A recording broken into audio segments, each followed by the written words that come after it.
like-minded vision can participate.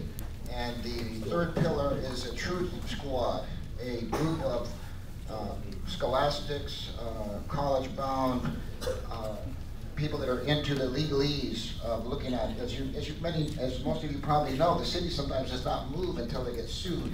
So that's where the truth squad comes in, to try to really get to the bottom of the issues. We've got some speakers we're going to bring up to talk about what the value is of an organization in your community. One of them being Soledad Garcia, who's worked diligently regarding surrounding the Department of Water and Power Memorandum of Understanding with neighborhood councils, which was a tool to allow neighborhood councils to get first information, be first at the table, and she'll talk to you about how she's organized that, as well as Walter Moore. I'm not sure if he's in the audience, okay, to talk about the power of an organized community. So we're going to be getting into some of that. We also, as you can see here, we have some breakouts because we want your input. Some of us on the steering committee that have met several times, and this is not a closed committee by any means, it's people that want to get together, but the part that we don't want to get into is a very cumbersome thing. As you may know, it took about 1.5 years to set up the LANC coalition, the bylaws for that group, and the organization's been in existence a long time, and I insist with Ron that we don't want to discount that. I serve in a capacity with that organization, and I've been a member of the council system for 5 years. I was interim, and I was elected 3 times, and I currently stepped aside. But all that said, we don't want to lose sight of any potential coalition member. Okay, so keep that in mind. This is not an NC thing. This is not just a neighborhood group thing. This is not just a Chamber of Commerce thing. This is something that everyone can latch on to. And with that, we need common goals and objectives in order for that to happen. So they can't be too broad, but they have to be some of the things that we can come together on. And I think Ron has some good ideas for that with his background as a editorial person with covering all these issues. He's seen the backroom deals, and so I think one of the big ones is going to be ethics, bringing a lot of the way City Hall does their business to the front, things that we can all agree on. And I'm sure that Bob's back there, he could probably do an excellent job on some of this.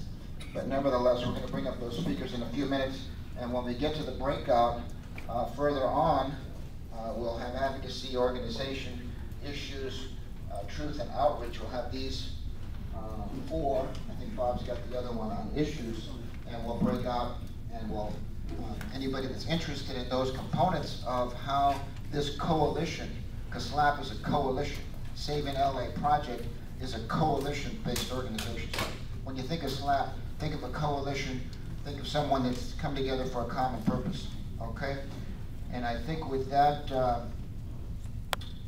let's see, membership, we've gone through the gamut. You know, it's a little loose. I think we'll get to that organization because we're considering what is the organization? Is there a membership structure? What's the funding structure? Is it if you're a member of the Chamber of Commerce and you want to be a member, it's $100 a year to be a member of SLAP, or is it open to anyone and there's individual members? So that's something to be discussed down the road. And in the breakouts, some of that organizational things can be tapped into. I certainly believe, as many of you do, that organizations like ARP, Association of Retired Persons, has a lot of muscle. They have a lot of muscle because their memberships are very cheap. And they also have, I noticed, a nonprofit and an educational. So they actually have a 501c4 and a 501c3 charitable. Their charitable does all their education. And so Ron's in the process of going through some legal, and I know Nina has some ideas on how the organization would form with that in mind. But whatever it is, it needs to be nimble. It can't be, you know, it's not like the LANC coalition with 40 members. What's that? Flexible. I would say nimble, flexible, agile. It needs to be ready to move, and it can't be too cumbersome. I don't want to see it be an organization where you have to go necessarily to another meeting. So that's where the creation of the blogs and using the website, so you can see an issue, digest the issue, bring it back to your particular organization, and you can grab it and go with it and sign on to it and be part of it. The other component to this is really, in my mind, and I think Ron's thinking the same thing, some type of voter guide mechanism.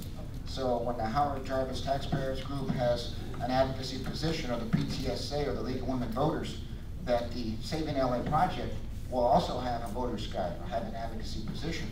So we will be speaking as a united voice, and that's going to take, you know, it's going to take broader issues. So you know, in my community of Highland Park, Mount Washington, we're talking about Southwest Museum. Well, yeah, that's a pretty local issue. It's kind of broad. It could have implications, certainly.